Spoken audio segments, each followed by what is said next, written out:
துரியோதனா, நாள் சண்டை என்பது தர்மம் இருக்க வேண்டும். நீதி சண்டை செய்யணும். சண்டை என்பது எப்படி தெரியுமா? காலை சூரியன் உதைத்து சங்குநாதம் முழங்கினால் சண்டை தொடங்கணும். யானை வைத்திருப்பவன் யானை மோடுதான் மோதணும்.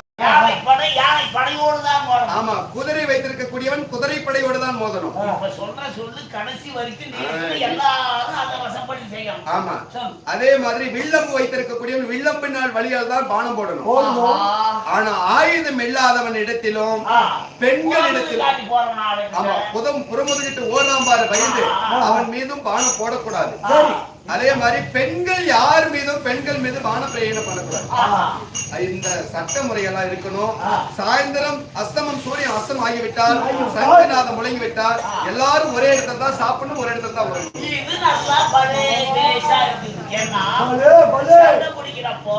சண்டை முடிச்சாலும் சூரியன் உதயமானால் சண்டை, சூரியன் அஸ்தமானால் சண்டை நிறுத்தப்படும்.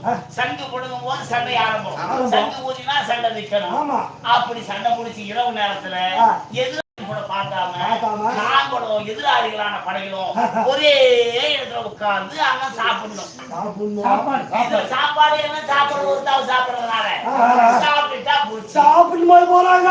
அதனால சண்டை இரவிலே பிடிக்க கூடாது. ஒருவரோடு ஒருவன் தான் சண்டை பிடிக்கணும். அப்படி சண்டையானாலும் வில் எடுத்தவனோடு வில், வால் எடுத்தவனோடு வால், கதை எடுத்தவனோடு கதை, யானைப்படையோடு யானைப்படை, காலாட்படையோடு காலாட்படை. இப்படி யார் என்ன